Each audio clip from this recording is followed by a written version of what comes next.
All right. Since you brought up Andrew Tate, I kind of want to go over some points here again, because this is actually important. Andrew Tate, in some ways, is like Jordan Peterson, dropping very good, needed information that other men, mostly younger, they need to know. They need something to attach to their lives, like a roadmap, a foundation of sorts to build off of, to go from. Because we are not getting that. Mentorship and fellowship, again, mentorship is actually outside of the church, while fellowship is like within inside the church. It's like theology is like philosophy, but it's focusing on, the way you think, but on scriptures in the Bible. Like, there's definitely some common ground there. But this stuff matters. Oh, okay, it's still going good. I'm going to actually load so the screening. That way I know this is recording here. The way you think, the way you process is important. And I think you have some thoughts on that too. I was trying to focus on the Andrew Tate part that you had mentioned here. I am strongly against him. And just like some others out there who speak up on these important stuff, Undead Chronic is the person that I like to poke at the most. You don't need to know about him. All you need to know is he has made some very good points, but he drops some very painful and annoying and aggressive things that are just absolutely grating. Like, he promotes unhealthy lifestyles, like pump and dump. He promotes unhealthy things to other young men that it took me a year to get over, just because it got me angry personally. So it's like, you got little nuggets of gold here and there, and coming from someone who is living a very unhealthy lifestyle, it has taken me like 2 years to actually kind of accept this guy for who he is, and to figure a lot of things out. He likes to provoke. He does so normally for a good reason. He does not come across like an asshole like some of these other guys. And I say that with respect because there are two people in mind who call themselves assholes. One of them has actually passed away. He died from double pneumonia. He had CRP, Coach Red Pill. I'm blanking on his name, but he passed away like sometime last month, and he was over in Ukraine. He was stuck over in Ukraine when the conflict started. Okay.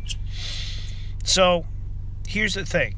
He recognized the need for guidance for younger men, and he was who he was, coming from his own background. So he decided to put out a lot of good content. And then he got a little bit wiser and business savvy and decided to put stuff behind on his Patreon, which I think is wise, as what some other people said, the Joker and Batman. If you do something well, never do it for free. And right. It's not bad. It's not a bad business model. And that's exactly what he followed. There's someone else too, and I'm blanking on his. Give me a second. CRP. Who's the other guy? I'm trying to remember who the second person was. There was two. What is CRP? That's CRP is just an acronym for Coach Red Pill. I'm gonna look it up because I'm in a position where I can do that. Yeah, go for it. The guy's solid. I followed him for years up until he nuked his entire YouTube channel because he found out that someone was taking his content on Patreon and uploading it elsewhere. So you won't actually find his YouTube channel, but he has been on other channels like something to do with Round Table. So he would actually speak out on it. I can find you the link for that one too, so you get an idea of what this guy's like. Okay, Gonzalez Liros, that was his name. I was struggling to remember it for some reason. Like I said, my brain's been hurting for the past day. I don't know why. Gonzalez, what was his last name? Gonzalez Liros. Lieroz, I think. Gonzalo Liro. I don't think there was a Z at the end. I have trouble saying his name, though. So he is one of those guys who's a self-proclaimed asshole, but he's dropped some very good things. Andrew Tate is not an asshole, and I say that with respect because he doesn't carry himself a certain way. He doesn't he doesn't override other people. He will interject when there's a moment, but he doesn't simply cut people off. He doesn't put himself first above everyone and everything else, and he doesn't show signs that he just doesn't care. You probably could define what an asshole is, right? Yes, and typically I'm a very good judge and read of that. I can see them from 3 states away. Jenna. Yeah.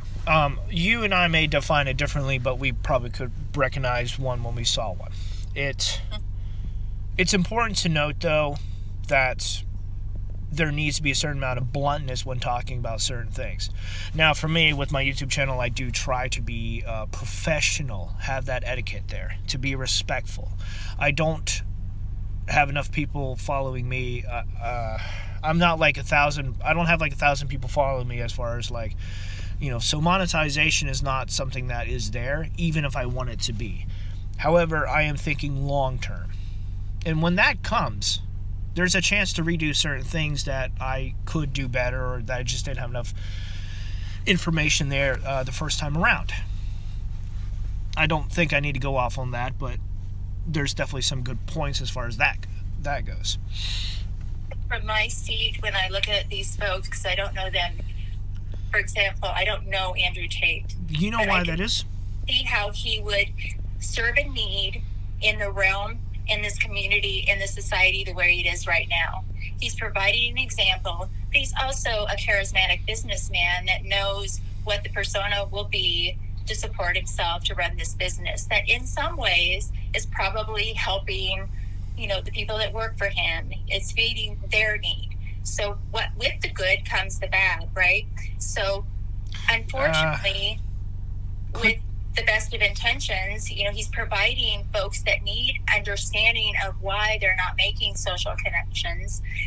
They're feeling that sense of community. A community, even though it's the wrong community, is better than no community. Quick question: How do you define good and bad? I personally use when I'm trying to stay away from morals, good and bad. I try to use healthy or unhealthy. So would you mind explaining that? So my premise is kind of the same way. Is it healthy? Is it promoting wellness? Or is it in the long run, or directly or indirectly, going to end up unhealthy? Positive or negative, right? Yeah. Is it in line with what's going to show improvement? Is it constructive or is it destructive? So I kind of look at it that way. So is it promoting a cause that's going to be worthwhile, or is it going to cause more harm in the long run?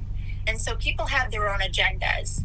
They're sometimes financially motivated, sometimes they're socially motivated, sometimes they push an agenda and it starts off in the right place, sometimes it goes into the ditch and morphs into something that it shouldn't. So no, you're right, you're absolutely right. If you were to ask me, my motivation is because I am seeing issues and I am irritated by there not being decent answers, solutions, things to meet our needs where we are at in our lives. As far as my particular channel, going between the church and society is probably the best way to put it, simply, just in a very simple way. It goes more in depth when you look deeper into the different groups and the different areas where people are at. Obviously, when it comes down to relationships and marriage, I'm terrible at, because that's the missing part of my life. So I can't really do anything but speculate, except on certain parts. But for others, you got men on the outside who are taking what they know and either selling it for a profit, grifters, I think that's the term. Or you've got men like Kevin Samuels. He's known as the Godfather in some of these men groups. He is polarizing, but he's very professional. He is a image consultant who passed away from a heart attack over 2 years ago. His channel is still up and running by I don't know who, but they replay some very important clips, and he strictly only deals with the black community. Now, if you remember me asking earlier, like, why were you not hearing all of this? Is that something that you could I mean, I'm asking you because I can put out my own thoughts there on why you're not hearing about this. But do you have any idea why you're not actually hearing anything about that? About these guys? Hearing what about these guys in particular? You're not hearing much about Andrew Tate, Kevin Samuels, men like these. And I'll even throw an Undead Chronic out there.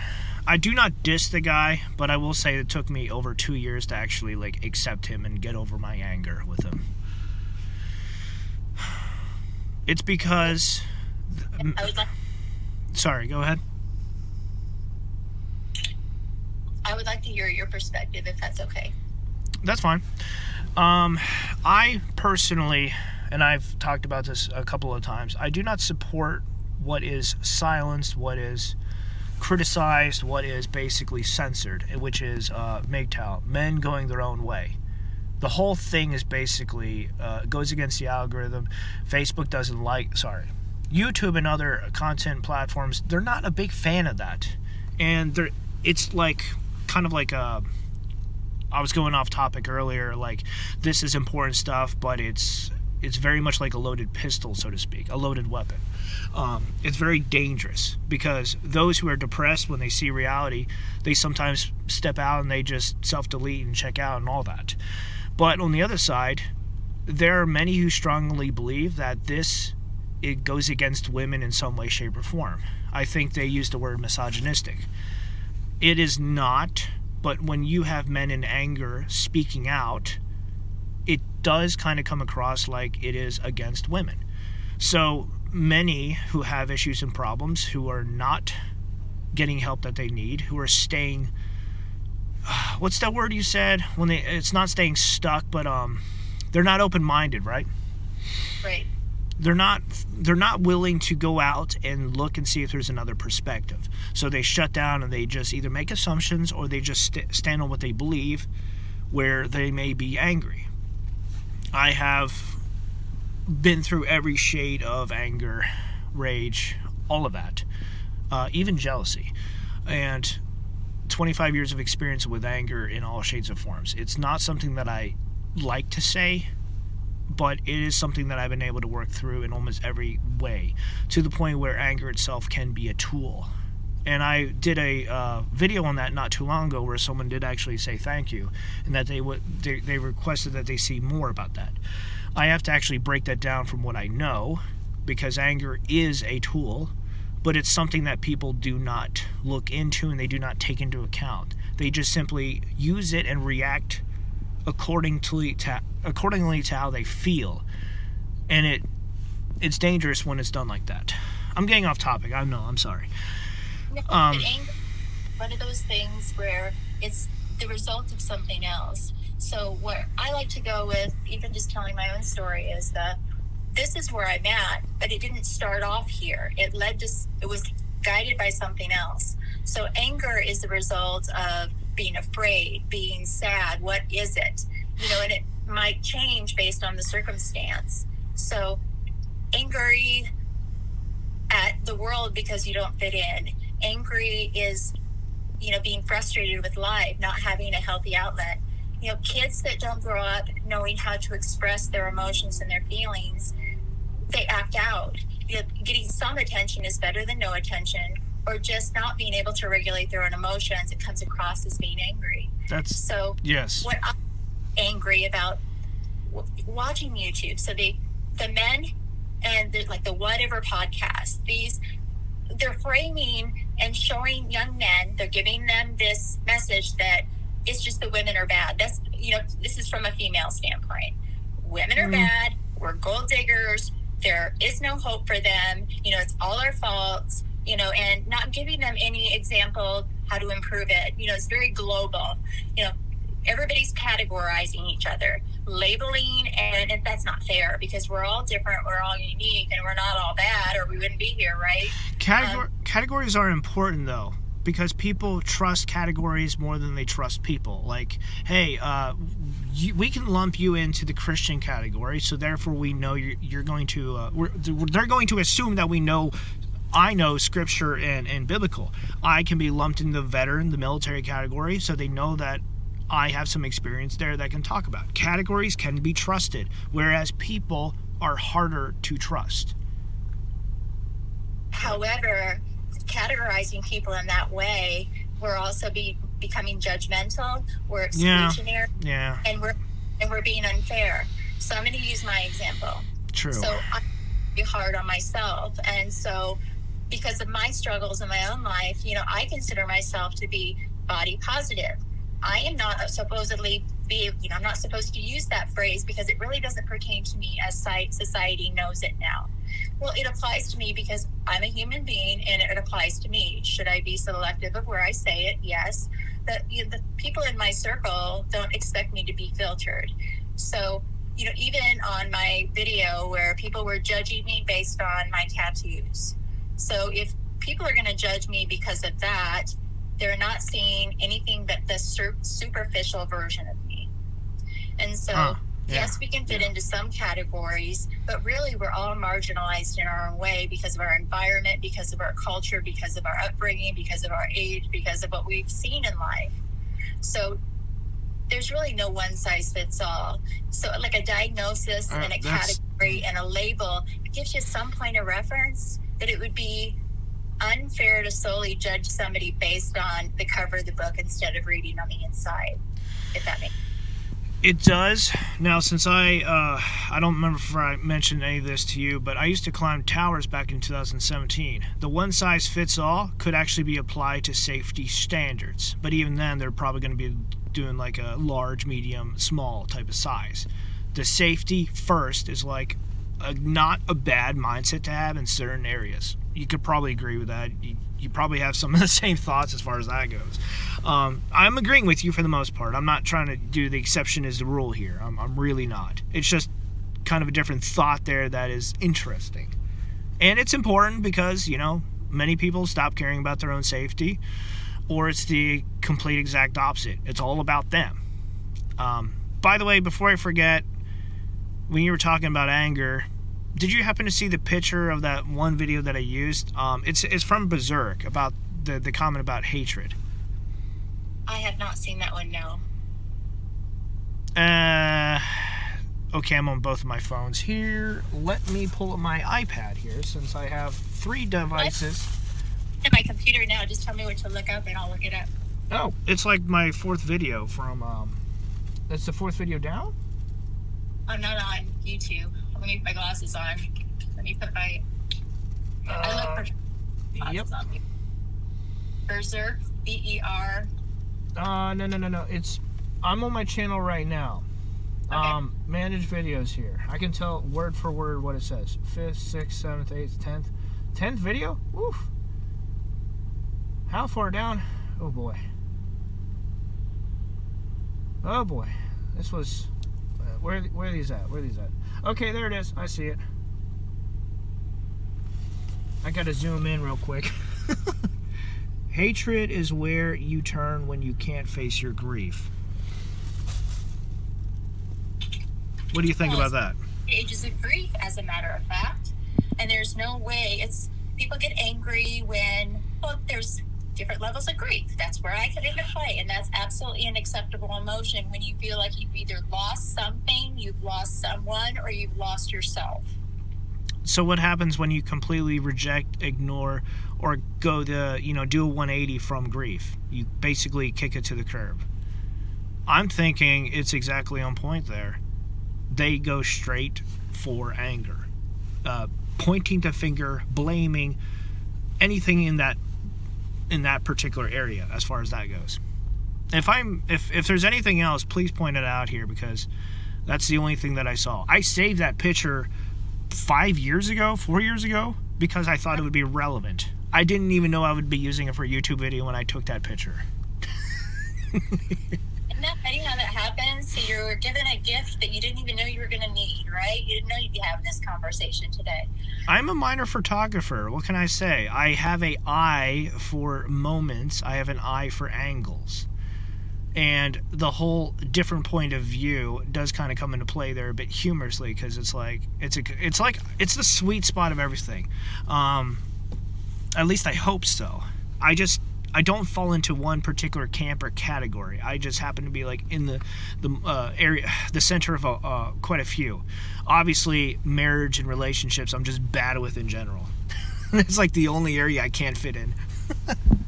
But you're not alone. It takes work, and no one size fits all. We have a guide that we would like to. We've got goals, and based on what we were exposed to, we know what a typical trajectory would look like.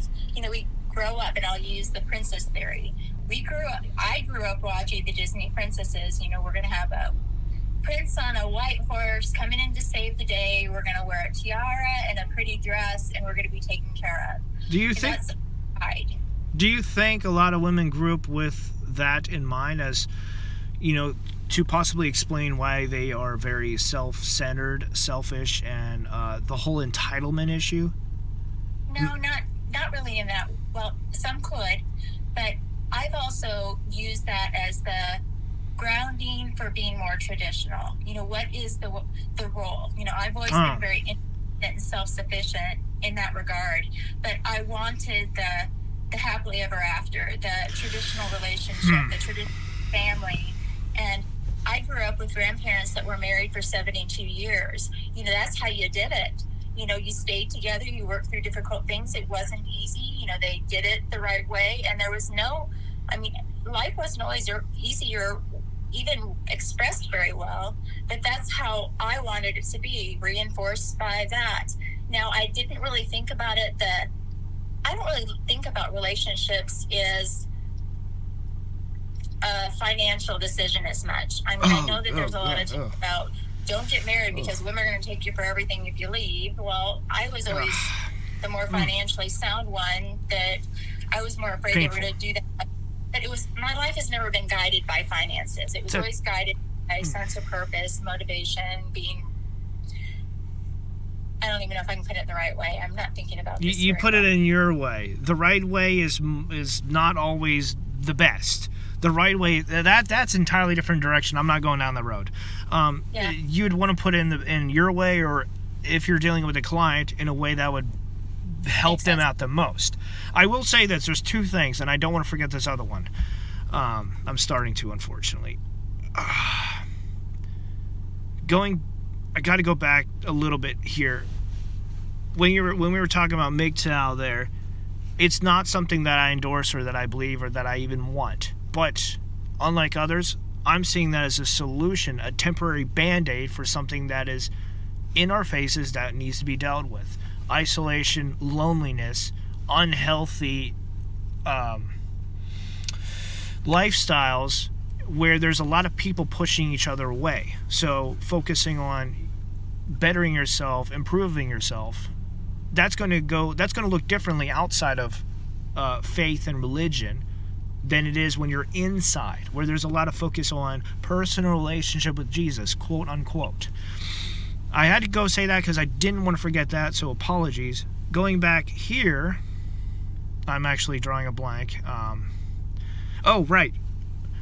I guess if you do not grow up with grandparents, you do not grow with any sort of traditionalism, that would also explain where some of these entitlement issues would come from, because I didn't realize that.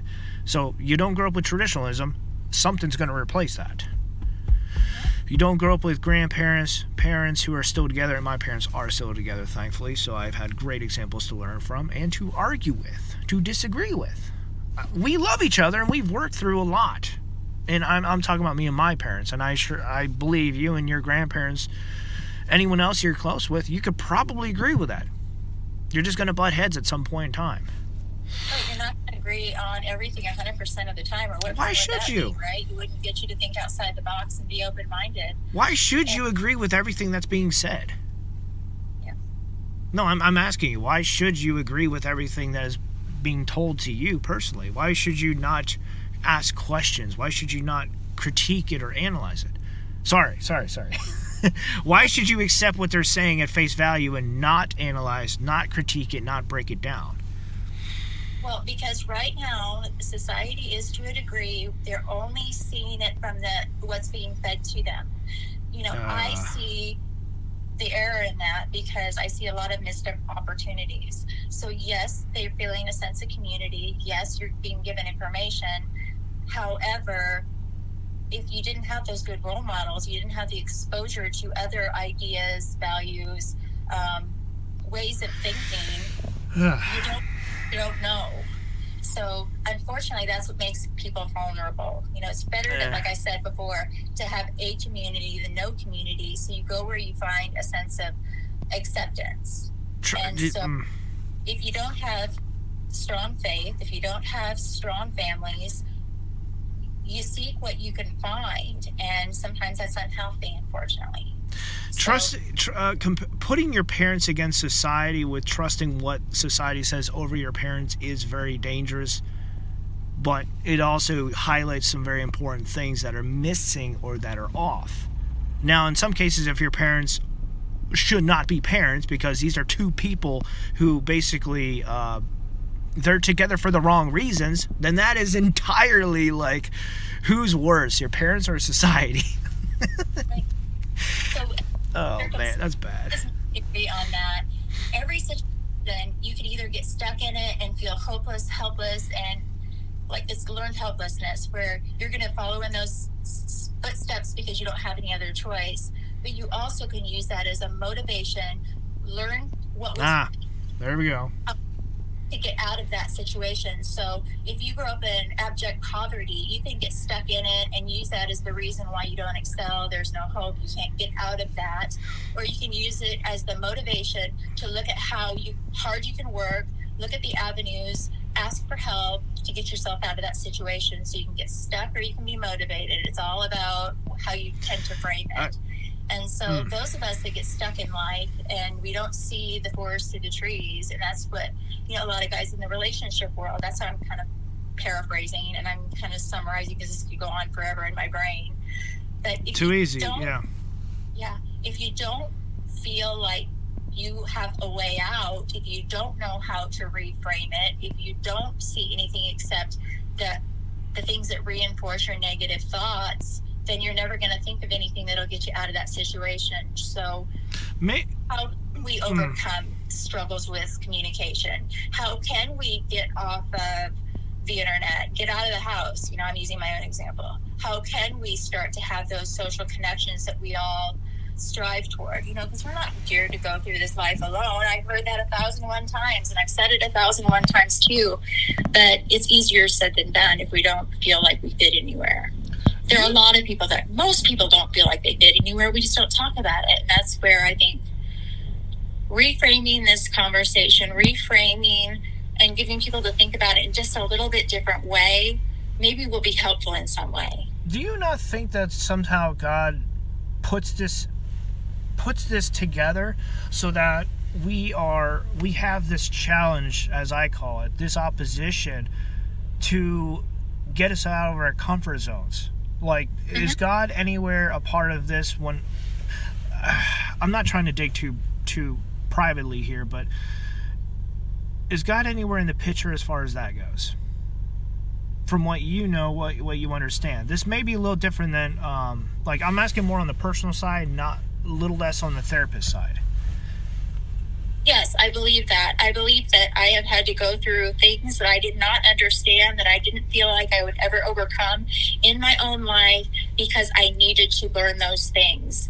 So I believe that you're only, and I'm going to think, even spiritually, physically, emotionally, you're only given as much as you can handle. Sometimes it feels like, oh my gosh, I'm going to get crushed by this. There's no way I can get past it. And then you do. So you're given strength, you're given the tools. You just have to be open-minded and have faith in yourself, faith in whatever it is that you need to have faith in. So so there's kind of my answer without being too specific, if that makes sense. Thank you. when I am specific, I usually try to bring up from different points, and like for example, having trust issues. Okay, well, let's talk about safety equipment, since I was in the tower industry for like a year, more like less than a year. But the point is, you can point out the obvious there. You trust your equipment; it's not going to fail. But you also have to maintain it. You have to make sure there's no cracks, no wear and tear, and that it's not, from China. And the joke there is, anything from China will fail as far as like equipment goes. Cast iron, that stuff snaps. It doesn't bend under pressure. It just straight up breaks. In a very dangerous scenario, you're lifting a heavy load up into several hundred feet into the air and something snaps. It's not going to be pretty.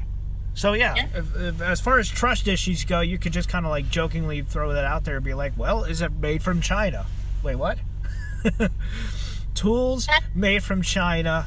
Again, it's just a bad joke. I'm just poking fun a little bit at China there. Funny that, it's like you have to have trust and faith, and it's scary. It's scary to be able to, have to put your faith and trust in someone else. And it's scarier when you have to relinquish control. But certain things you have to go to a professional for, right? You don't go to and ask them to read your EKG or your X-ray. So I'm going to use a military example that you probably will relate to. So I hung out. My second marriage was to a Marine Corps sniper, our circle of friends, recon, and Navy SEALs. So their joke was that never use a chute that you didn't pack yourself. Because you'd hope and you have faith that the people that did that would take care of you, but what if they don't? So it's about safety. You still have to look out for yourself. So don't buy stuff from China, and don't jump out of a plane unless you pack your own chute. And it's the same thing with your with health. You have to maintain your health and well-being, and it's up to you to take care of yourself from the inside out. Have those dialogues, to be thinking outside the box and not be a sheep. Otherwise, you're going to get fed what information is popular and can be very, very destructive. And that's where I think that, unfortunately, with social media and the algorithms, unfortunately, people are getting fed the things that they've watched before, and it just gets reinforced, whether it's healthy or not. So how do we fix that? How do we change the thinking? I don't know that. Well, there's also another one, too, going back to what I said off of recording, too. I trusted the wrong people. Those people did not have my interest at heart. And they were NCOs. They were not specialists. They were not enlisted. They were officers. Now, I'm saying that as far as NCOs, and non-commissioned officers, not actual officers. Those guys were too busy to deal with enlisted folks like myself. And they tell you they don't have life experience. They may have an education, but they are also the ones that have the least amount of work experience. So just my 2 cents. There's a running joke too. If a lieutenant and an LT says trust me, you're running the opposite direction. Because you don't trust them. They're going off of schooling, not off experience. They're going off of an order that somebody else gave them without knowing the reason why or the history behind it. So that's always the running joke for us too. So I'm a military wife. I've heard it all. Yeah. I'm too lazy to go inside to get my water. And my phones are positioned perfectly on top of each other to both record while we are talking here, which is awesome. Frees up my hand to go grab my soda from the back. So you're hearing any sounds here is me cracking open my soda here because I'm thirsty. Trust issues, there's another reason too that I wanted to bring up. Without therapy, without counseling, it could take you 10, 15, 20 years to figure this stuff out. I know, because I figured some things out. I realized, I think I would have learned this 10 years ago if I actually went to therapy and counseling first. No, I disagree. Therapy doesn't help. You don't have good insight and good intuition. Right? I was going along lines of like the perfect environment, the perfect teachers, things and people that you can learn from. It's going to take longer for it to fall in place. Not necessarily a reflection on you have to be smart enough to figure this stuff out. It's more of like counseling introduces a couple things, and this is in real life, not online through Talkspace. Because I did counseling in real life and on Talkspace. You're in a room with you and someone else that you can simply lay out your problems and talk to. You're in an environment. It is structured. It's built to be around the person opening up and saying, this is what I'm struggling with, this is what I'm dealing with, this is where I'm stuck at, etc., etc. And it is built to try to help them out, try to help them get further with their life and get unstuck. The point that I was making there is it's there, it's environment, it's structured. Whereas someone outside of therapy, it's not structured, it's not geared towards anything remotely to do with figuring out your own issues. It's basically an open canvas, an open area, and you can do whatever you want. There's no structure outside of all that. I'm trying to keep this in the realm of your expertise and answering the question as far as like why we need therapy and counseling. Well, therapy and counseling, the intention is to work through whatever the presenting problem is and improve the quality of your life. Now, if you're talking to somebody outside of that environment, sometimes you can't have confidence that that information will be safe. It's not always sacred. And they also, the people that you're talking to might not know, they want to be helpful, but they aren't always helpful, if that makes sense. So you have to get to somebody that you know has your best interest at heart, and that's where the hard part comes in. And I always, I offer people that in therapy too. There's some pretty awful therapists that are there for the wrong reasons. Maybe they have lost the reason they started it in the first place. Maybe they never had it in the first place.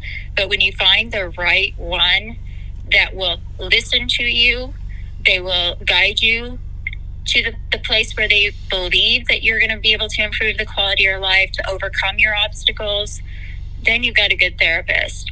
And they don't give up on you either. It's unconditional positive regards. So yes, by the time you get to that, there's no shame in it, because we all go through different transitions in life. I can confirm that too. They could just ask the question in the right way so it engages somebody to think about things in a different, maybe even just a different language set even.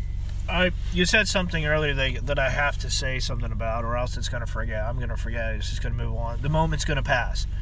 Okay. I'm disillusioned with perfection. I'm disillusioned with whatever that word was that you said. It's akin to perfection. What was the word you used?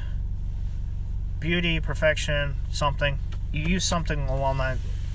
I forget the exact word you used. Well, there's overachievers, there's perfectionists. It's a fine line. Which part are we talking about? Can you give me an example, and then I'll come up with the right word? You were speaking for so long, I'm drawing a blank as far as what you said, where I drew that line at. I'm disillusioned. The whole entire point was I'm disillusioned by the fact that it's hard to have...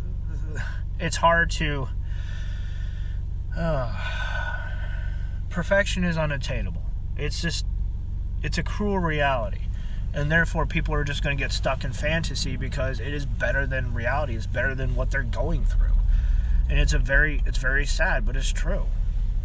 In fact, I would say a lot of what happens where we get stuck in our life is because of where we're at in reality, and it's hard, if not impossible, to change.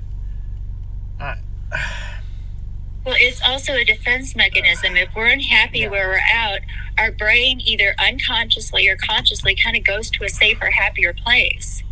I struggle with that. I really do. I am, as this is recorded here, so the personal things that I sent through your email, I would like to talk about off recording, but I will point those out as a perfect example of this. Not struggling to let go, struggling to recognize how to move forward, what I need in order to move forward too. Because without counseling, without therapy, I may discover this stuff, the answers that I need, anything that would help me move on 10 years from now. That has happened to me in the past, and I absolutely just said, I can't do that. I cannot figure this stuff out when I'm like 50 years old.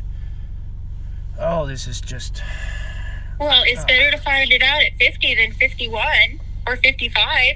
So there's always opportunity for growth, and it's like learning. Everything in our life path is filled with steps. We don't get to the next one if you don't take the first one. So there's always a lesson to be learned, and we don't always get to learn the lessons in our time. Otherwise, what's the point? What is our purpose? Because hopefully sooner or later we're going to find a reason and a legacy that kind of follows us, so we leave something behind too. So we were talking, and I'm going to go back to this because it just kind of reminded me. Yep. When people pass away, and it's a shame what they don't get to pass down if they don't have close relationships. Yeah, I did bring that up before I started recording. Exactly on point. I'm throwing that out. The history, the wisdom that our forefathers, our grandparents, our parents even, the wisdom that they have learned from their life experiences, you can't read about in a book. So we would hope that our families or somebody that we can relate to will teach us not only the good, but to be protective of the bad, because both of those things are valuable.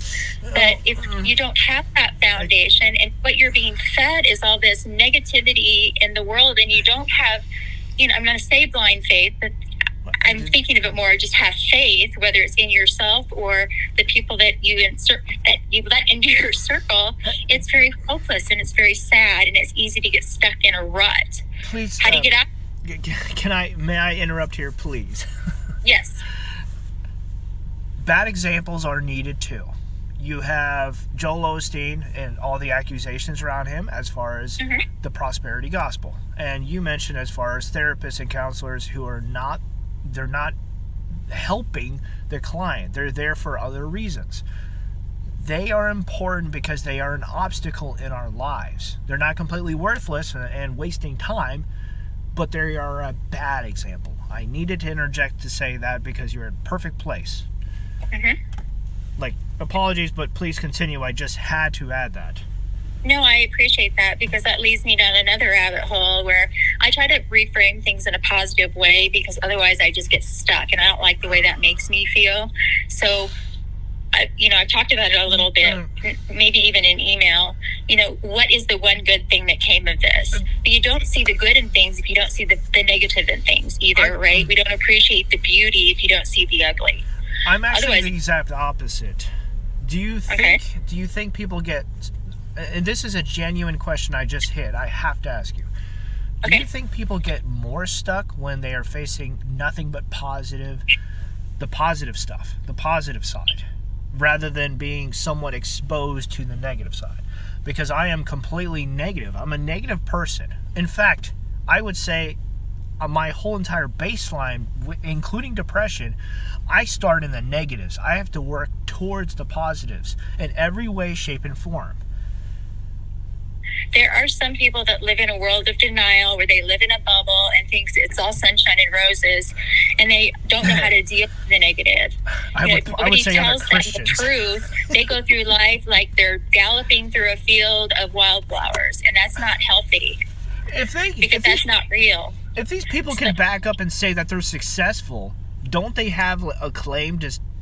Don't they have a claim to be right when they say that, this is the right way to go? Because they appear to be successful on the outside, they have a family, they have a career, and I'm thinking of a couple pastors when I'm saying this. When I'm asking this, is there not a claim that this is a genuine way because of the goals that they've met? It depends how you asked me this question before, is how do you gauge success?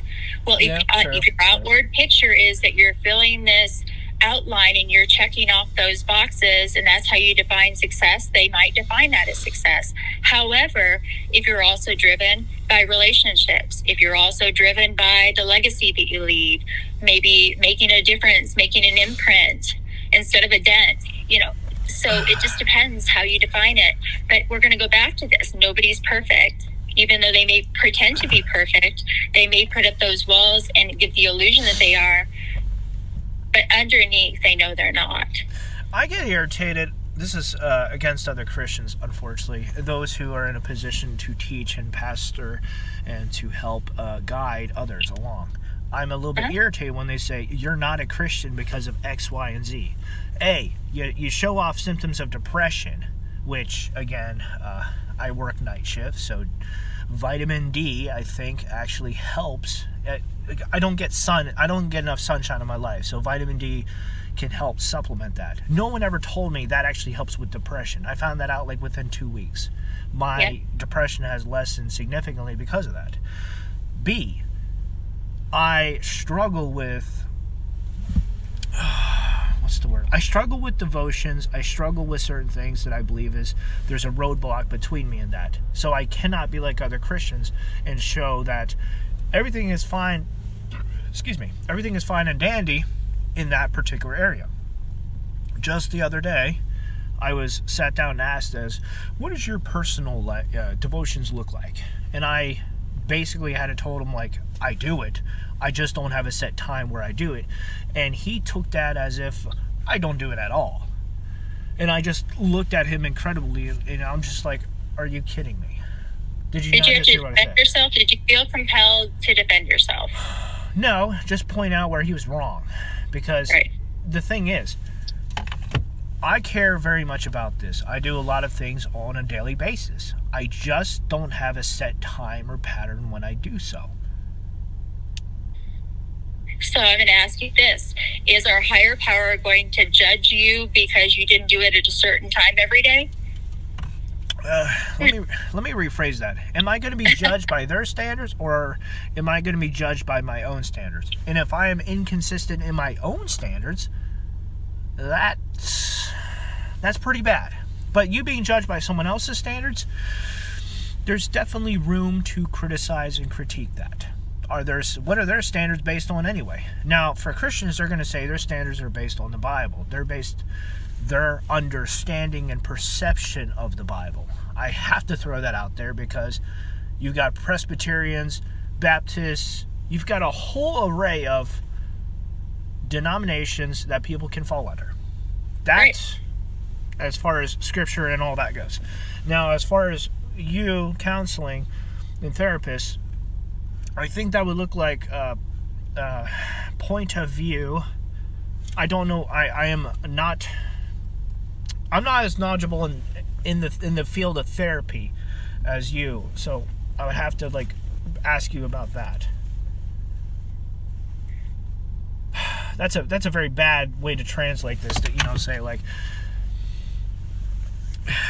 as far as the biblical side, there's denominations, there's way that people think, the way they view things, their whole value and all that. But for counseling, the only thing I can compare that to is the point of view.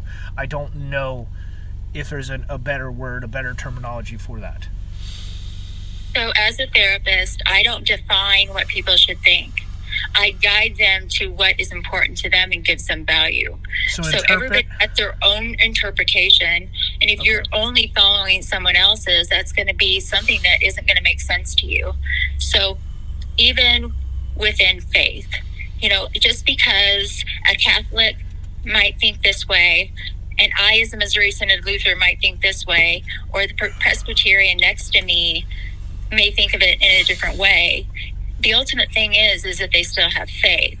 They have something to look forward to. So at the end of the day, they're not thinking about the words out of the Bible. They might have tried to follow it, or maybe have formed their life to be in line with what they thought their morals should be based on how they were raised or what they've learned. But at the end of the day, when you're on your deathbed, you're not going to be thinking about, was I in line with that group at church? It's going to be, how do I feel about myself? And so we're forgiven, if we feel that we're worthy of being forgiven. So it has to come from within. And maybe that's a simplistic view, but I used to be the follower and want to make a good impression and didn't like to show my flaws. But my flaws were given to me for a very good reason. So you said you didn't feel like you felt in line because you have depression.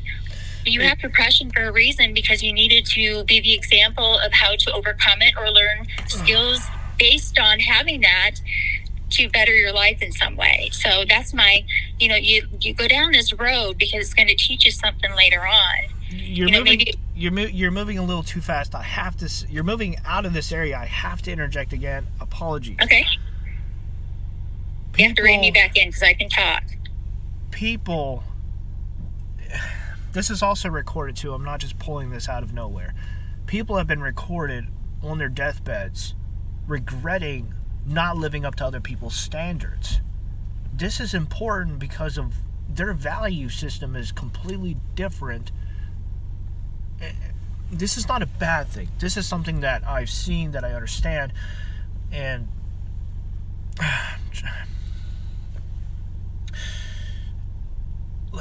living by other people's standards. I'm completely forgetting the exact reason what I was trying to interrupt you at, but it's aligned with people. They're living by other people's standards, not their own standards, because they didn't have the courage, they didn't have the time, they didn't know themselves or how to build up their own values and all of that. Right. The thing is, people are going to value what is spiritual, or they're going to value something entirely else. This is another issue that is present with Christians and other faiths, and all of that is propaganda. You can believe something if it's told you enough times. Now there is truth as far as faith is important. Faith is actually put upon things that there's a lot of steps taken to ensure that it is something that you can trust in. And they use the example of, well, do you believe this chair is going to support you when you sit upon it? So you sit upon a chair enough times, you're going to automatically associate trust when you see chairs from then on out. You're just going to believe it's going to support you because every other chair that you sat on has held you up. Propaganda is important to point out here, is because the way of thinking matters to a lot of people, and it comes down to a couple of things, mainly control and monetization. So I had to point that out there. I had to stop and point that out to you because that is completely in contrast with what you were saying as far as that goes. I think you have to have a good foundation. So, don't get me wrong, but I also think that at junctures in your life, you have to identify whether it feels like you're on concrete or if you feel like you're on quicksand. It's when you feel like you're on quicksand that you really have to hit the pause button and look around and then do that self-reflection. How can I hold on to something so I don't fall down? I think that the morals that we're instilled with, I think the guide is a good one, but it's still ultimately up to us how we interpret things. It's okay to second guess. It's okay to think about it. And a question. And if you don't, I think that's unhealthy. But that's my opinion. Sometimes it's safer to go along with the group than to go against the group. And I get that. You're trying to find your fit. You're trying to find value. You want to find your sense of acceptance. But sometimes it's okay to kind of go against the grain and challenge your own thinking patterns. It almost seems like this is kind of like, I'm adding this to what you're saying here. It's almost like this hit me just now, and I'm trying to add this to what you're saying. It almost seems like you're bringing values to the conversation, and I'm trying to bring up morals. Since we covered this before the recording, I'll just go back over this briefly. The common ground between your field and my field, as far as what we're doing here on YouTube, on this platform here, one of the common ground happens to be where morals and values interject, and that is not talked about enough to my understanding, to my knowledge. Right. And so morals, how would you define a moral? Well, my foundation, again, I didn't really... No, wait, I think I did cover some of that in the recording here.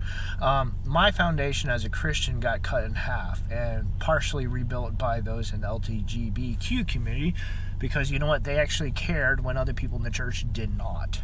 I was not just simply failed by some of my NCOs when I was in the Army, I was failed by some people in the church. And that has had a monumental difference in how what I've learned, one, two, how I grew as an individual, and three, any sort of way you would define success has also been changed. Thankfully, I've had strong Christian parents to actually point some things out where I was actually wrong, because my parents had my well-being and they have bent over backwards to help me out.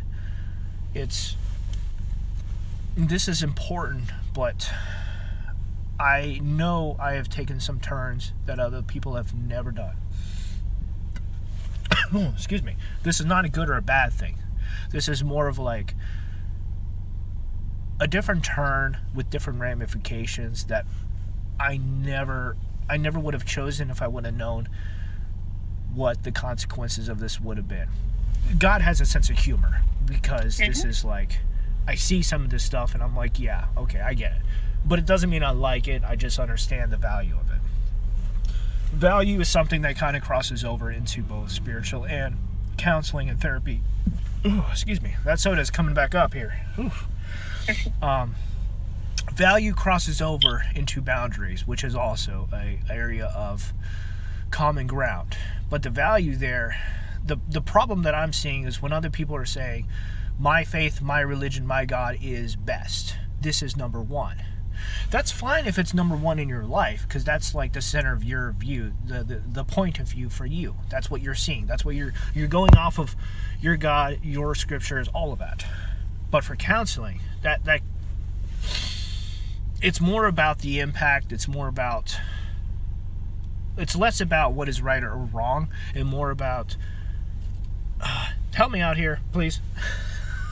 Okay, so in my mind, I'm a spiritual woman, and I was a therapist, and I have a formal education in this. So the way I look at it and how I frame it in my own life, morals and values are sometimes the same. They're interchangeable in some ways. Morals are the laws and the rules that guide our values. And values to me are, what do we want to be known for? What are we leaving behind? Those things that are innate to us. And sometimes it's because that's genetic, and sometimes it's environmental, and sometimes it just feels spiritually like the right thing to do. So values are the deal breakers. That never, ever will I ever violate my values. I will never compromise because I feel so strongly about it. Those are values. What do you want to be known for? Yeah. What do you want to... at the end of the days, what do you want to leave behind? And I feel like morals are the lessons that you need to determine those things. So I don't know if that makes sense. Thank you. I've compromised some of my values, but they were not because, hey, I want this and I know it's wrong. It's more of like, I'm looking for answers, and then I have to make compromises because the area that I was looking in just didn't have all the answers. And when people, and this is a very common one, this is a very common example, why aren't you joyful? Why aren't you showing the joy of the Lord? And I'm like, are you kidding? I'm an Army veteran. I was deployed twice to Iraq. Do you really? And I have to like pull myself back half the time, where I'm just like, hold up, you're walking into a trap here. The thing is, PTSD is real. Depression is real. But when people want to say, you're not a Christian because you're struggling with depression, and they're completely ignoring the physical side of this. They don't understand because they haven't lived it. So I'm going to use a couple of different examples. I'm going to use one, and then I'll use number two, so don't let me forget. And then I'll get back to, and I hope this will help you kind of work your way through this, and it might lead to more conversation. So number one, I lived in California, and I went through worldly experiences. So when I moved back to a small town, I have a very short fuse. When people complain about what I describe as small town things, I lose my patience because it seems inconsequential and ridiculous, and why are they getting so hung up on that? But that's what they know. So an example, my mom, and I'm going to use her, and it's more than just her, but she would complain about the grocery store not having sugar. And this is not a real example, but it's something that she would get really upset about. She would get yell and scream for hours about this. And I'm thinking, okay, you have no idea what I have been through, and this seems silly, but her experiences was her own, and it was valid for her. It didn't make sense with mine, but it was still real and raw for her. So not being joyful, I get not being joyful. How do you explain to somebody that hasn't been through the life experiences you've had, right?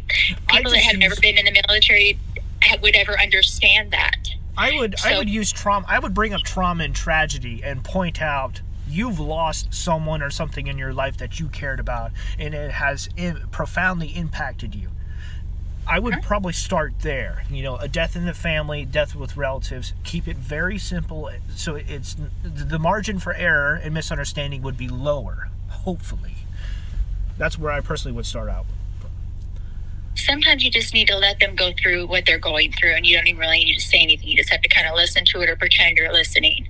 So the other example I was going to use was, how do I resign myself? You said you had to compromise sometimes your morals, your values, whatever words that you want. In search of explanations, answers, something outside of the Bible when I am confronted. So here's my real life example that will make sense to you being in the military. So I was married to a Marine Corps sniper. His job was to kill someone else, right? Take somebody else's life. Morally, that is wrong for me. Harming another human being, taking someone else's life, goes against my grain. However, I had to reconcile that it was for the greater good and there was a cause. For the country. Yeah, defense of the country.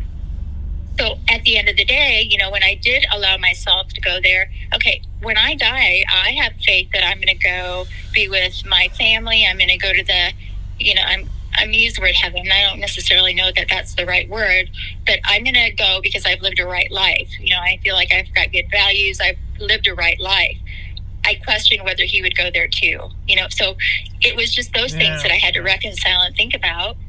And it's like you have to logic your way through it sometimes. It doesn't make sense, but it has to make sense to you.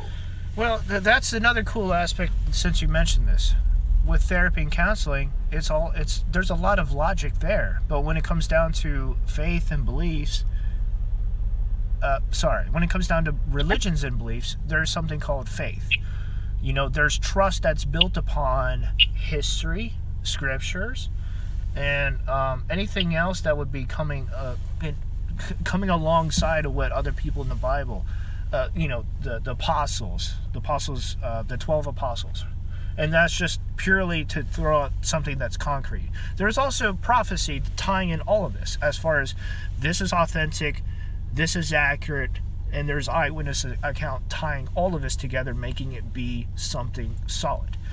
So, yeah, sometimes you have to use logic to go through things, and other times you have to trust that there is a plan that is going on that is made by someone who's made the entire world, who knows how things are, who knows us. It's like the phrase, trust an unknown future to a known God. And that's probably the best way to put that. So faith has to fall in there because we may not know, but we know someone who does know. That's just the general guideline as far as that goes. What do you think about that? Mystic words is like, everybody's put on your path for a reason.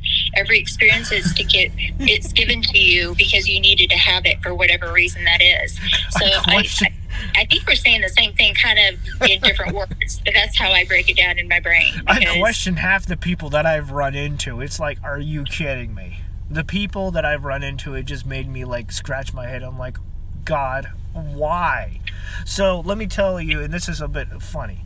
So I've had people in the adult industry, I'm going to use that loosely, like the BDSM communities, going out to munches. I've had that happen. I've run into Satanists. I've run into, she was my best friend years ago, but she was a Wiccan, specifically a Draco Wiccan, and I still need to do a conversation about that, like breaking down what she believed, and just the web page that she pointed out to me is still around. That is the crazy thing, that web page has existed for like 20 years now at this point. Like, oh man. So anyway, like the people God has put on my path, it just blew my mind.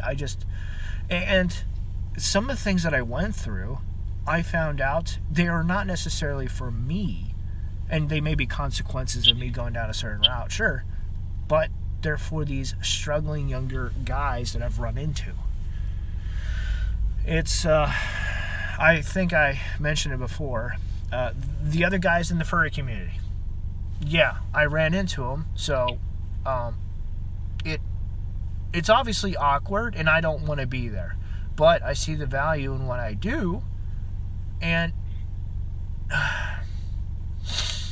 it's something that I'm a part of, despite everything that, like, I don't want that. It's just the impact that I've had there has kind of blown my mind. And in a way, it kind of is why I'm here on YouTube and why I'm talking to you, like, in a funny sort of way.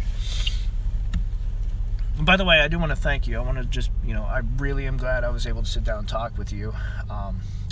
This was completely not planned or anything.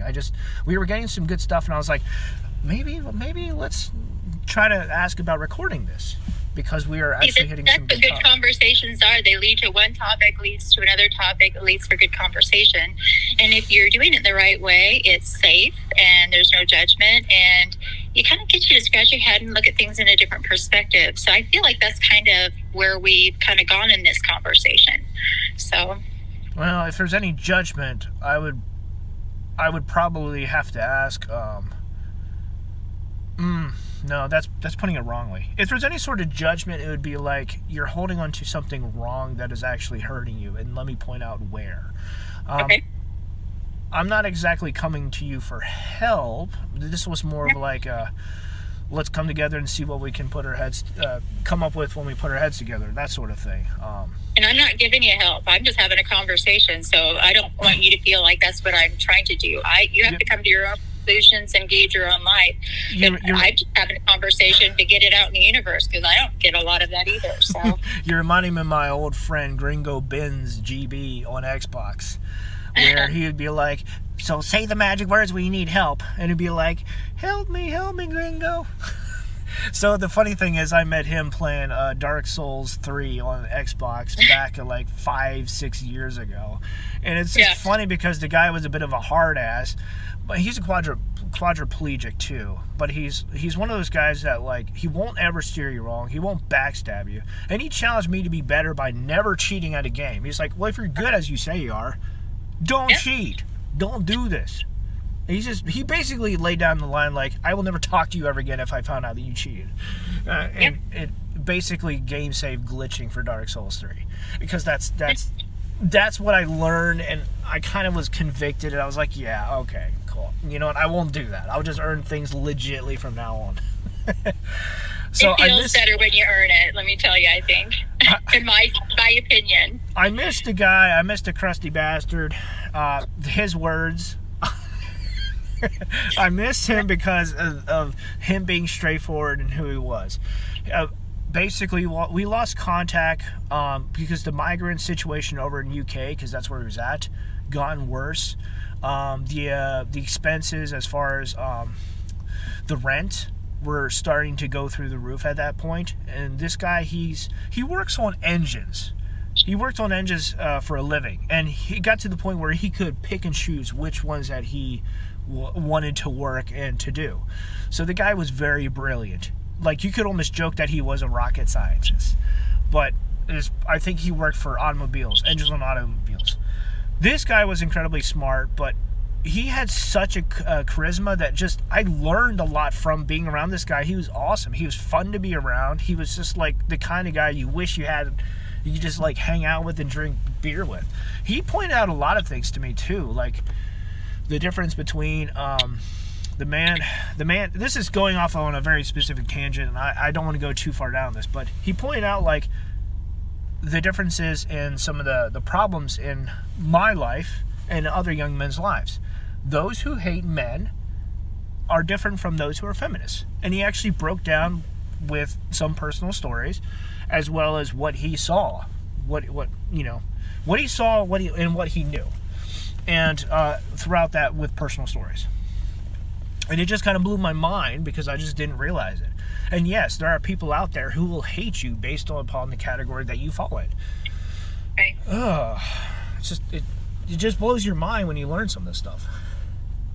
It is, and it sometimes takes somebody that's brave enough, that's got wisdom enough to frame it in a way that makes sense to you. So I'm not telling anybody to do anything, because you know what? If I'm told what to do, what am I going to do? I'm going to do the polar opposite, or I'm going to procrastinate, because I want to come to it on my own. So I want to be able to make my own decisions, and hopefully everybody has somebody in the corner that'll encourage them to do that too.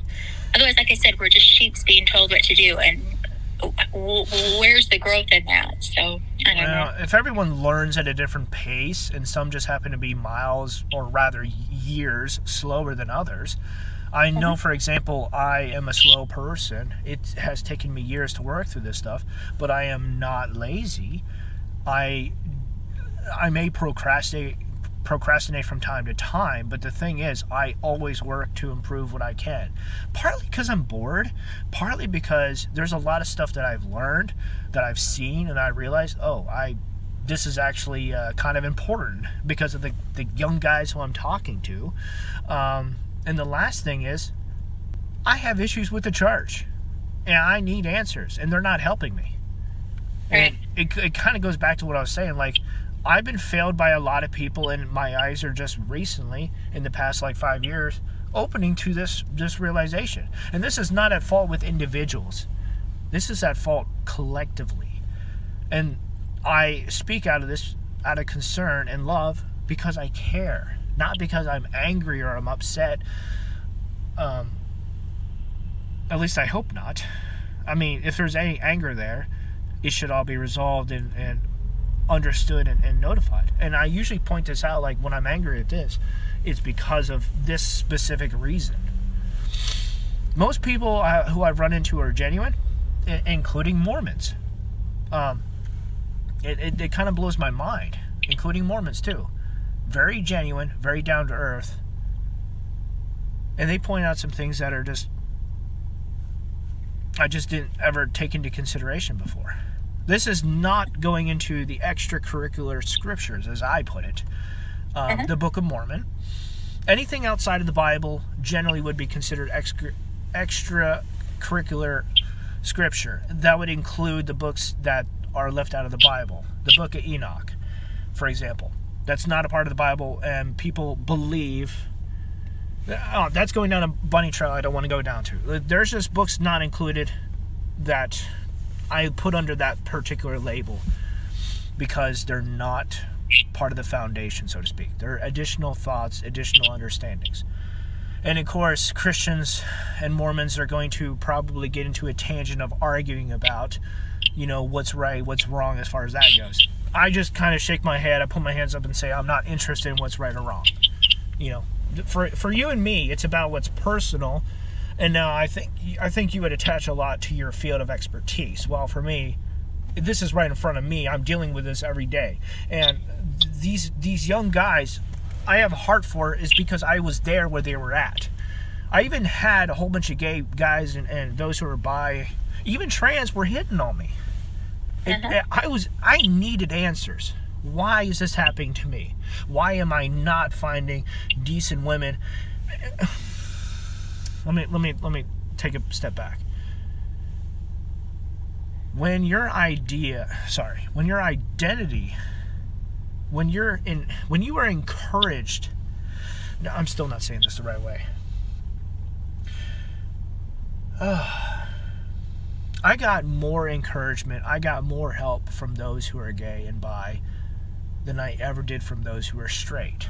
Those who are, like gay men versus women. The amount of help that I've received from those who are liking the same sex blew my mind out of proportion. I'm not even sure how to break that down even more simply. It's just like the people who you think should care, for me, my personal experience, they never did. Whereas the people from the other community actually cared. I just, to this day, it still is hard for me to wrap my mind around this. I don't even know if that's normal. I don't even know if that's what other people can relate to. So I'm going to give you my take. Please so do. I'm a little bit jaded because I'm more surprised now in the goodness in folks. I'm more skeptical when somebody's nice to me than when they're not. Well, in So, my case, and I've been let down too. And so some people cannot be who we need them to be. So I have learned through many years of exposure to different cultures, environments, and different people to be less rigid about labels and what groups they belong to than to, do they have faith? Do they have hope? Do they have resilience? Can they manage on their terms? What can I do to help them? So when you put people into a category and you have expectations of them, sometimes they just can't live up to that, and then we're disappointed not only in them, but that you didn't see that they couldn't live up to it, if that makes sense. Is that kind of where you were going with it? The people you expected to be strong, to be the foundation, just weren't, and you were disappointed. It's like all the help that I got came from those on the fringe, the outside, the outcasts even. And you know why that was? I'm generalizing. I am because generalizing. Because you didn't expect it. Isn't that the beautiful thing in it? Because you didn't expect it. It's like they always say when you're not looking for a relationship, here will come the relationship. It's when you're looking for it that you don't find one. I'm almost traumatized. And I'm saying this with respect here because people who say that they're Christians, people who have faith, who say one thing, but they're showing me something very different or outright ignoring me. Again, going back to like 2 days ago at Sunday, where I was basically told, we're not going to help you because you do not donate money. You do not sit in the service. You do not listen to us. You do not participate in the praise and worship. And completely excluding what I said, like, this is my trouble, this is my struggles. It makes me shake my head. It's like, so what does this boil down to? That I am not returning, I am not giving you money? I am not falling in line with your ideology? Like, people... So let me ask you that. Is that Christian-like behavior that they exhibited? Would you do that to them? Probably not, right? So largely, at the end of the day, is God going to judge you, or is there, I'm going to use the phrase higher power, is your higher power going to judge you because you donated $10, $100, $1,000 at the end of the day? No, it's going to be about the legacy and the purpose that you served, or that you didn't serve. So it's not only what people say, it's what they do. Please let me answer that question here before you go on. It is mostly yes, a little bit no. The thing is, going back to scriptures, Jesus, money is important. It finances everything. Everything has a cost. So in that sense, there comes a point where you do have to, like, the people being helped, they do have to kind of like contribute in some way, shape, or form. Like there is a limit. So charity has a limit, unfortunately, because of the cost, the expenses that are tied to it. And I have shown, I've even said this multiple times to these individuals, like, I am willing to help out. I am willing to like lead a Bible study, to show that I care and to invest. And they just turn around and just disregarded all of that. Like, they wanted me to show that I was serious, and yet when I said I was, there was never any time, never any opportunities to do so. So the part, give me a second, please give me 1 second here. I'm writing down my notes so I don't forget, because I go off the bunny trail. Okay. The mark of a true Christian here is when they go above and beyond, to the point of like, well, there are needs, there are costs. It's when they start bending over backwards, so to speak, is when you know that they are walking the walk, not just simply talking the talk. My parents are Christians because they proved it, they showed it, not just because they said it. The difference between those who are real and fake are the actions. That is why I consider some of these people to be, they wear masks in public. They want to look good, they want to be perceived a certain way, but when their actions when you start seeing their actions, they don't line up.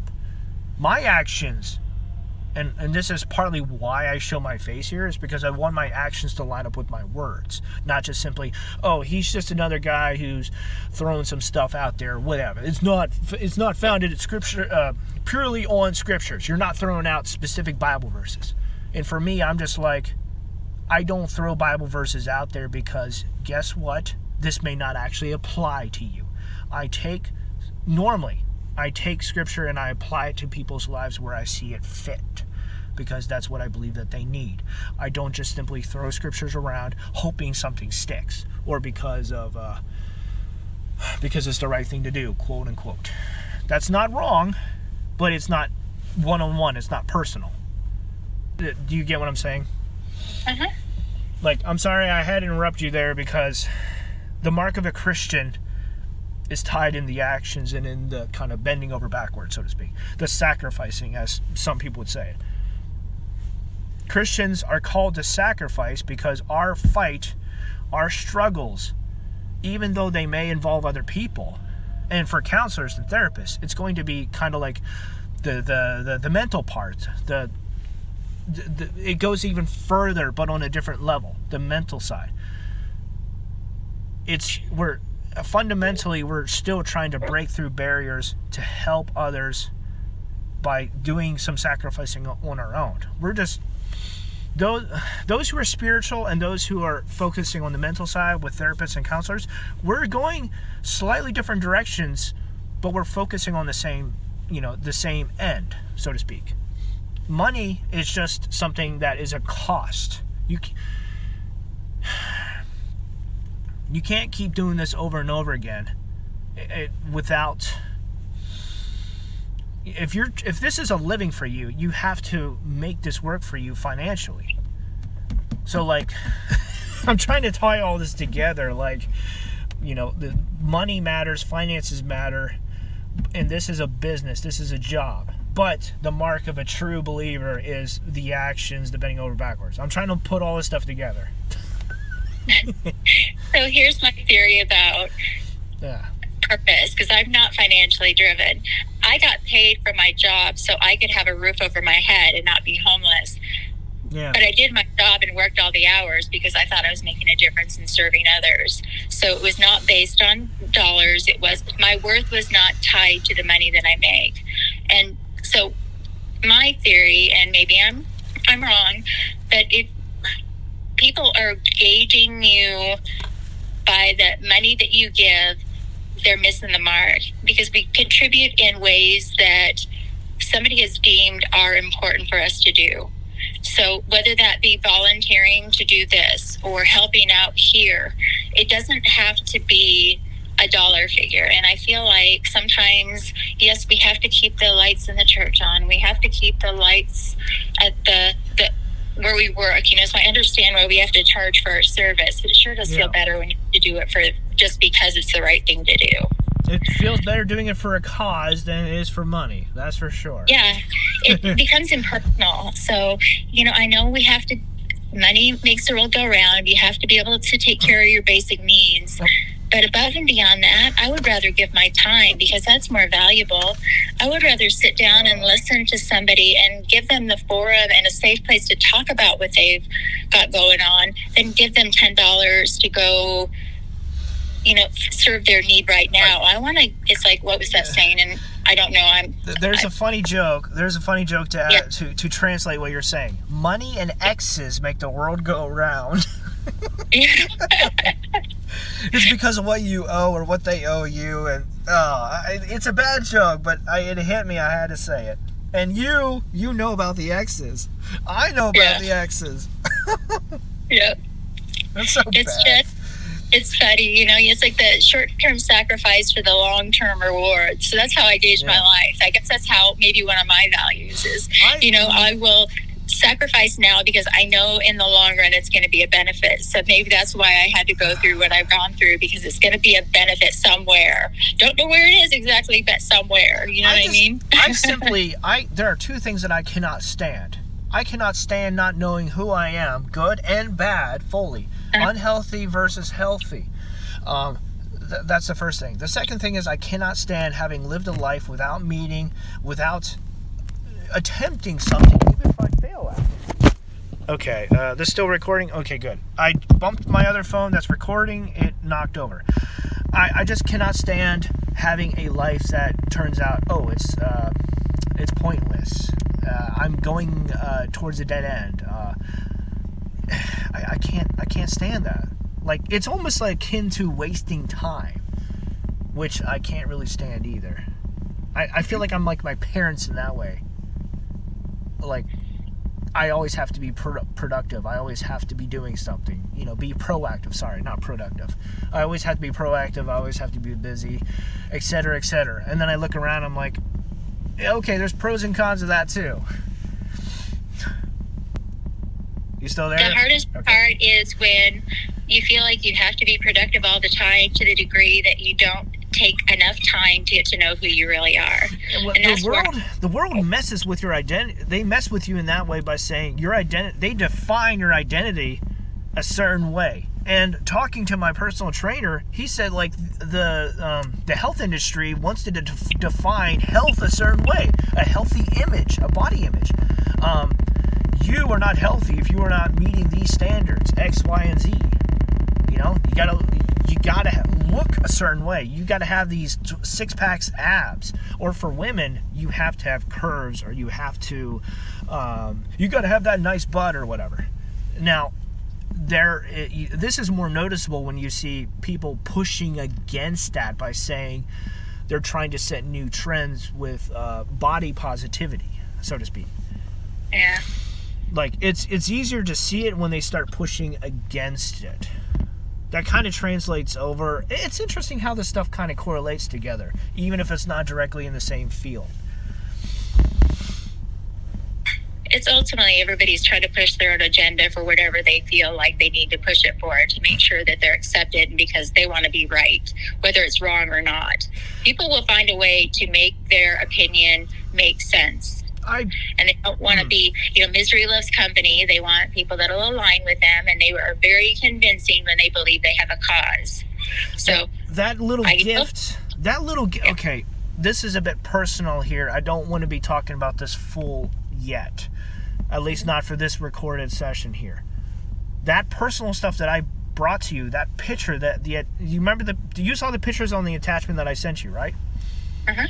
That gift that was given to me, I just like, how do I process that? That would be like my agenda, partially, if I'm adding that to what has happened to me with all of that is simply adding another part to my story that obviously is uncomfortable because it's not me, and yet it is a gift by someone who I cared about very much. She was like family to me. She was special needs, I believe, from what I understood about her. The way she talked, the way she communicated, and the fact that she kept losing she had like attention span deficiency of some kind. She kept like getting off track and losing track of the conversation. She was so adorable, but she just like kept, like, she couldn't stay on topic.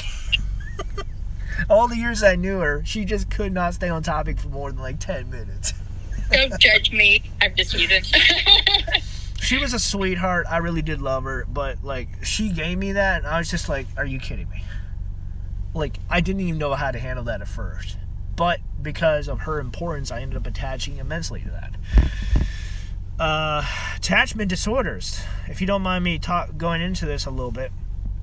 I know for attachment disorders, when it comes down to faith and religion, you can attach yourself a certain way because of how you view others and the interaction there.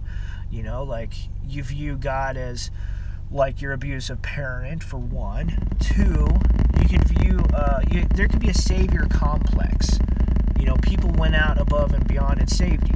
Now, I've unfortunately had too much porn stuck in my life from years ago, and they turned that savior complex around into some really messed up scenarios, monetization, lust. They want to get you addicted to some stuff, and they turn that into something purely messed up. Now, as far as counseling goes, I lost my train of thought here. Okay, attachment issues with counseling and therapy. I would imagine that would be a minefield to explore. Is there anything you can kind of like throw in there?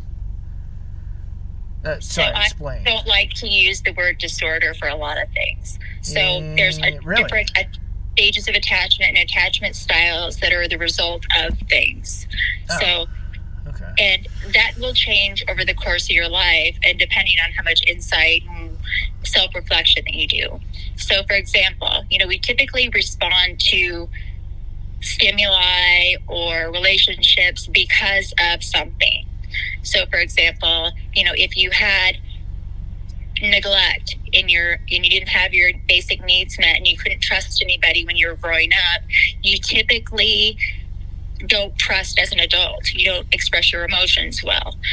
If you have overbearing parents who do everything for you, again, sometimes you don't know how to express yourself. You don't know how to handle negativity because of, depending on how you grow up or what things you're exposed to, it determines how bonded, how lack of bonding you'll do in relationships. And sometimes that varies from person to person. Sometimes for example, you might bond differently with somebody who reminds you of your mother or a female than you would of, say, somebody that was stable, that was a male figure in your life.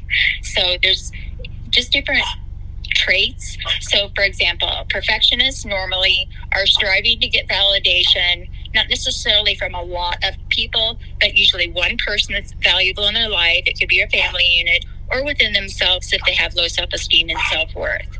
So that's just an example. Some people abuse that too, or they withhold things because there are certain expectations that are met and they're not happy, so they withhold what is needed for because of guilt, shame, and they don't want, there's reasons why we do things. So that's where I like to go back and, okay, yes, we're doing this now. You're doing irrational, unhealthy things right now, but what led to it? And that's my journey too, is this is where I'm at. How did I get here so I can work through it so it makes sense? Because, I like to have closure and I like to understand how things work, the mechanics.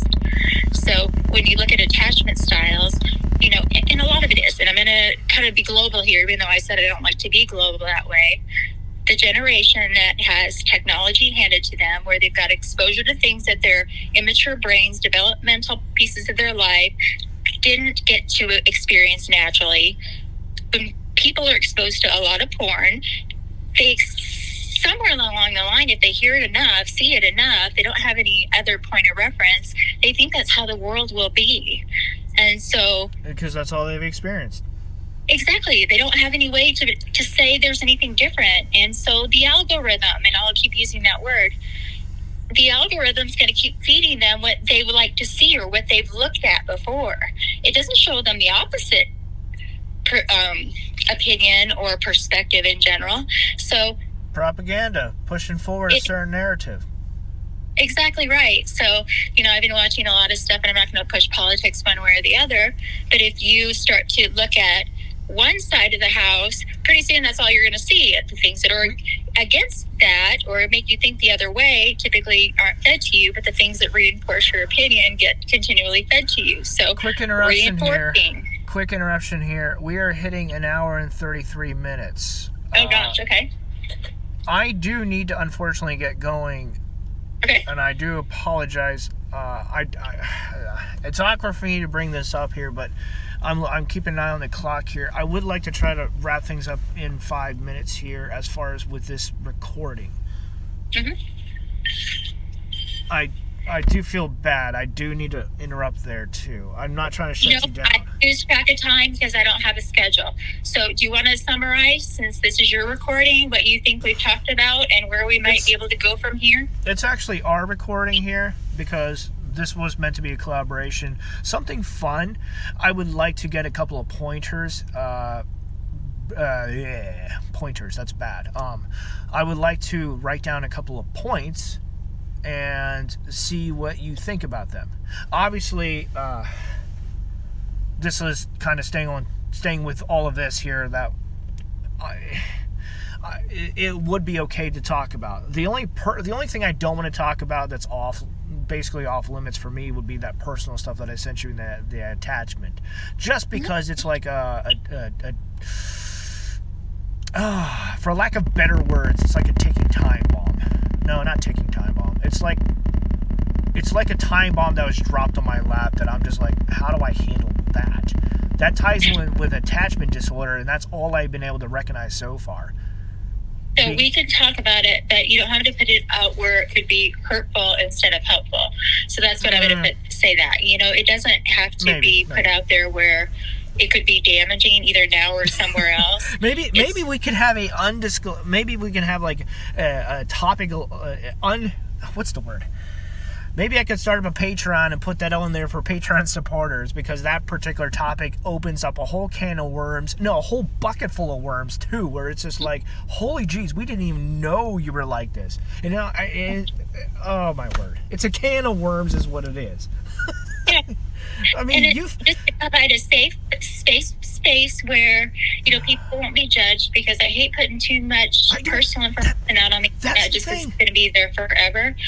Opinions and discussions are okay, but when you draw a line in the sand, sometimes you even alluded to that. There's just some things that are kind of off limits right now. That's the thing, is I'm polarizing. I am not going to be like Kevin Samuels with the image consultant. I am not going to be polarizing like Andrew Tate when it comes down to, normal, decent guy versus asshole. Jordan Peterson, with the guy who's educated and who's speaking out on needs that younger men have. He's that professor. You've got those other archetypes. Then you have me, again, mixed in with the attachment that I sent you. It's just like,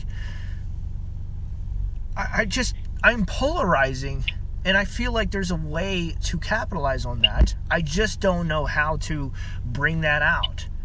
It's messed up, but it's not bad. It's not wrong. It's not even unhealthy.